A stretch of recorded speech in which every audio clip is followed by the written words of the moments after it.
Hello everyone, my name is Fyodor Galkin and I'm the Director of Scientific Business Development at Deep Longevity Limited. Just a brief introduction. We are a company focusing on bringing the longevity medicine approach to clinics, pharma and insurance companies worldwide. We are from Hong Kong and are developing the products that enable the quantification and manipulation of the hidden aging processes in the human body. Our core technologies are deep learning and aging clocks. I'm pretty sure you're familiar with the concept of AI or deep learning, but aging clock might need some unpacking. Shortly, it is an algorithm that allows us to determine one's biological age. While all people age, some do that faster than others due to genetics, bad life choices, or unfortunate circumstances.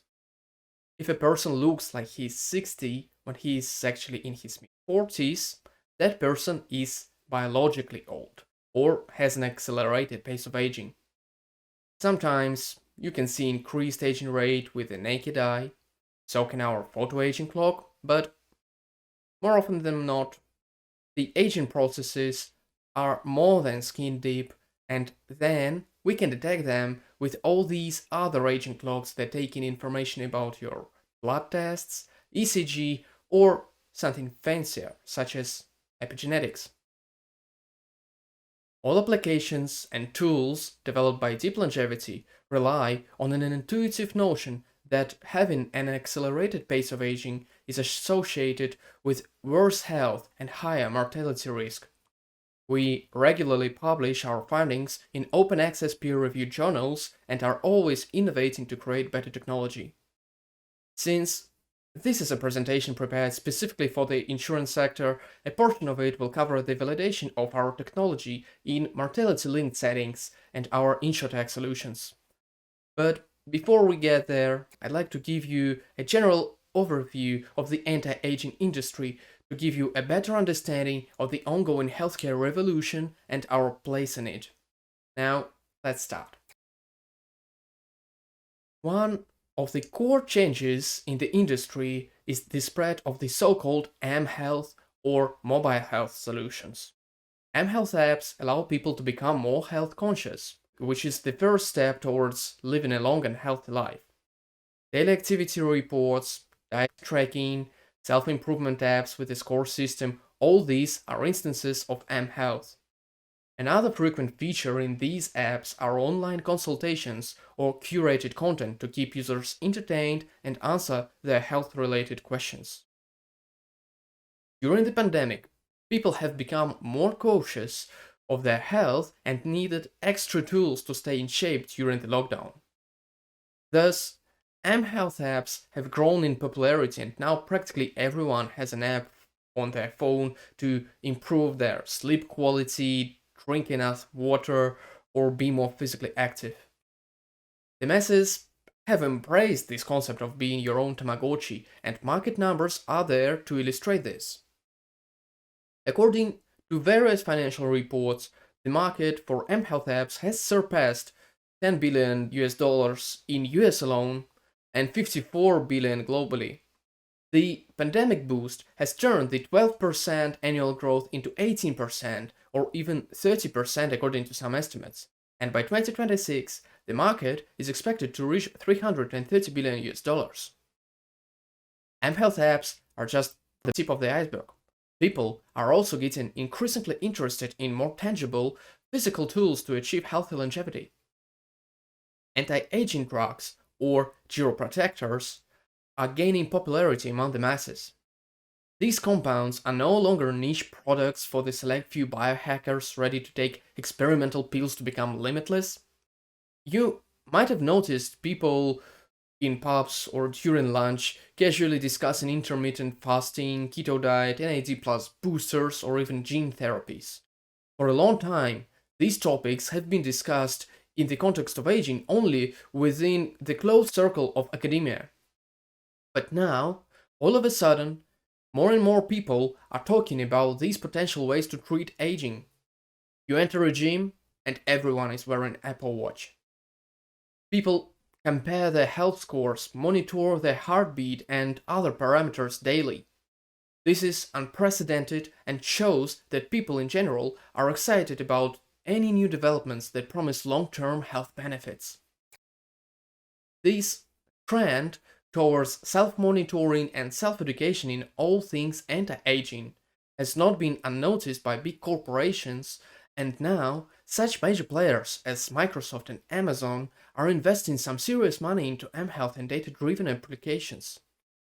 The development of telemedicine and mHealth applications denotes the transition towards data-driven healthcare.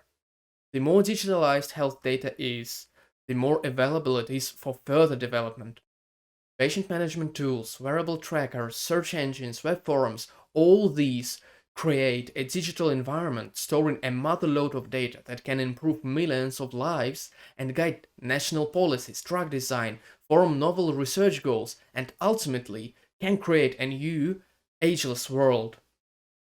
Before we get too carried away in science fiction, let's get back to the technical side of things. We were talking about data-driven approaches, and there is one big problem with them, the problem of connectivity. The data we are talking about is personal and cannot be easily shared to third parties, let alone sold for commercial purposes. Companies like Google and Facebook have been in a lot of trouble for doing much less than selling electronic health records. So, all the data collected in clinics, apps, or wherever is more like a disconnected archipelago rather than a landmass ready to be explored that we want it to be. Hopefully, this problem will soon be solved thanks to blockchain. I know that at this point blockchain is somewhat of a red flag for some people, but I assure you, the problem of managing sensitive medical information is one of those rare cases in which it actually makes sense to use blockchain. Platforms such as LaunchGenesis are creating environments that allow secure storage and access to patient information. Third parties may fish for datasets in a decentralized repository without ever accessing the data itself, removing any leak hazards. Other companies in the same space include Mediblock and Medical Chain, probably some more. I'm not sure how all these companies are doing. This is definitely not a financial advice. I'm just trying to make a point that this is a busy sector and people are seriously working on this problem of connectivity. To demonstrate how blockchain can aid in the development of data-driven approaches, let's take one specific use case. Simulated clinical trials. Say, a pharma company wants to repurpose one of their existing drugs to treat COVID. Usually, such an endeavor requires recruiting people to a trial and observing their reaction to the drug. It's very costly, takes a century, and the chances to succeed are so-so. If a company holds a portfolio of a dozen potential COVID pills, putting all of them into clinical trials is a sure way to go bankrupt. The risk of failure is just not worth it. Thus, every pharma company is trying to learn as much about any properties of a drug before it enters a clinical trial. Think horse races. No one bets on all horses at the same time. You do your research, choose one or two top contenders, and place your bets accordingly. Now, medical blockchain offers these pharma companies an opportunity to do their research in a very cost-effective way. Pharma company may look for patients who are taking one of their pills globally using a blockchain platform. Then they select those among them who have had COVID. Now they can compare this cohort to another one, control cohort, who have similar medical history but who are not taking the pill in question. If the patients who are taking the pill have milder infection symptoms or better outcomes, there's probably something special about the pill. This way, all drugs in a company's portfolio can be checked quickly to select only the most promising repurposing targets. I hope this all makes sense to you so far, because we're going deeper. This whole medical data story is even further improved by introducing federated learning into the pipeline. Basically, federated learning is an algorithm that allows one party to offer data for machine learning to anyone without ever transferring the data anywhere. In this scheme, collaborators may be hospitals, each owning a very modest dataset of electronic health records. Some of them can share the data, some of them can't. But to develop, say, a new diagnostic tool, one needs to train it on as many subjects as possible. Thanks to federated learning, you can use all this data in aggregate to develop new products even if your collaborators abide by very strict sharing guidelines. A real life illustration of the impact data sharing can have on public healthcare is Blue Trends by Google.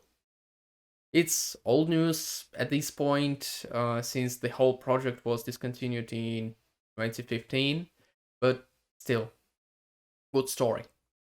Google analyzed search queries throughout the world to look for regions where people look up flu symptoms or shop for fever medication online more often than as per usual. These regions were then marked as flu hotspots, and most frequently, Google could predict outbreaks of flu at least 2 weeks in advance compared to local officials. If you think that's impressive, now imagine an independent open source platform where anyone can create healthcare solutions based on globally shared data. Tech giants have already imagined this future and are trying to implement their vision. All right, we've discussed the impact of data-driven approaches, but what about anti-aging technologies per se? As far as chiropractor drug design goes, things look modestly promising. Quite a few pharma companies have put potential chiropractors into trials for aging-related diseases. There are even web trackers for these kind of trials, and last time I checked, there were about 50 of them ongoing.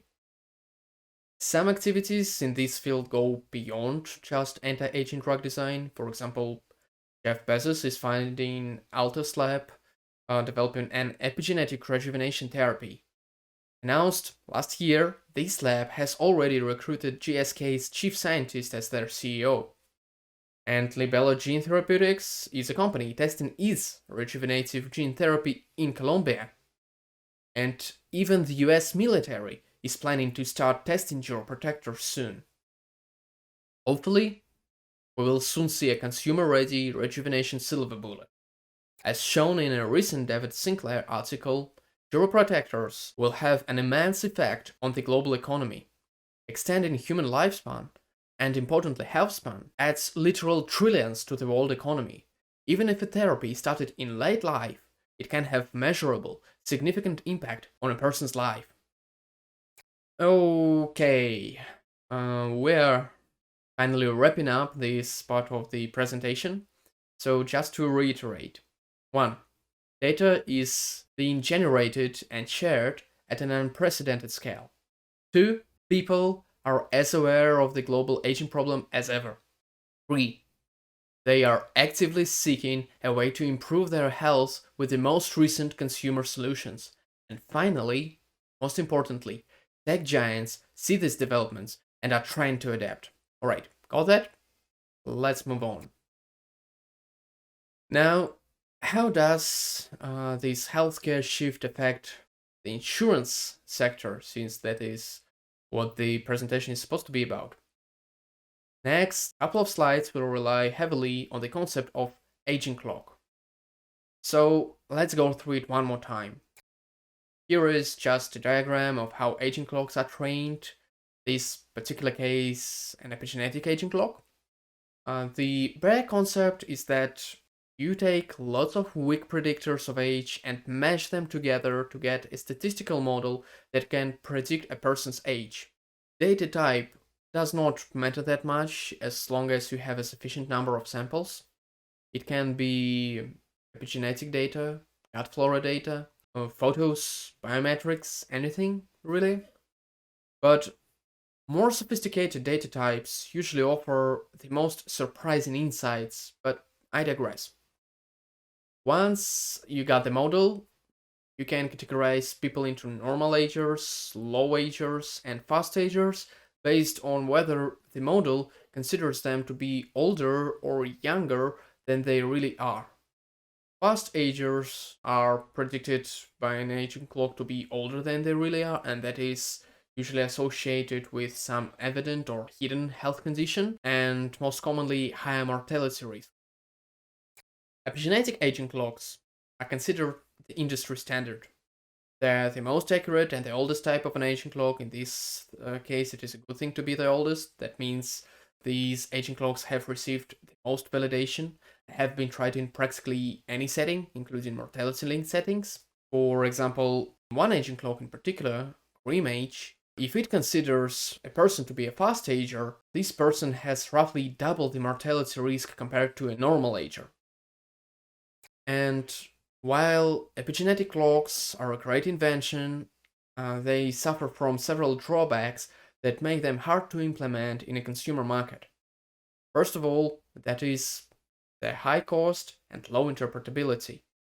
Lab facilities that perform epigenetic tests are not as widespread and use expensive equipment, which makes these tests much less affordable. And in the end, deriving actionable items from an epigenetic profile of a person is still pretty much impossible. When a doctor tells you to lower your cholesterol, they will drop you half a dozen recommendations or even prescribe a pill. When an epigenetic test result comes in and you see that a region on your ninth chromosome is hypermethylated, well, good luck finding a way to change that. So at Zip Longevity, we figured, why not use a data type that is free of all these limitations? And that is the story of BloodAge, of course, an aging clock that needs just your regular blood tests to work. Blood tests are cheap, labs everywhere, results in your inbox within days, and every therapist can tell you how to fix your blood levels. And we have achieved quite a lot with BloodAge throughout the years, but in this presentation I'll just frame BloodAge in the context of risk assessment. In our 2018 paper, we found that fast agers, as categorized by BloodAge, have a 1.66 hazard ratio. And we know that about a quarter of all people are fast agers. To keep it simple, let's assume that an insurance company assigns premiums based on a client's mortality risk and the payout they'd like to receive. After plugging all the numbers into an actuarial model, you get a client's probability to die in the next year, say 1%. So you ask a client to pay $100 and they walk away with a fresh policy. However, if the client is a fast ager, their premium should have been $166 due to the increased risk of mortality. And you are not using an aging clock, this information is hidden to you, and each client like that will lose you $66. Now, quarter of all people are fast agers, so for every 1,000 clients there will be 245 fast agers, which is equivalent to losing almost $60,000. In another study that featured a more complicated survival model, fast agers had a hazard ratio of 1.14. So, using the same maths as before, each 1,000 clients will lose an insurance company $3,360. This is a smaller loss, but still quite sizable. And alright, this is all just some abstract calculation, and the premium formula is a bit too simplistic.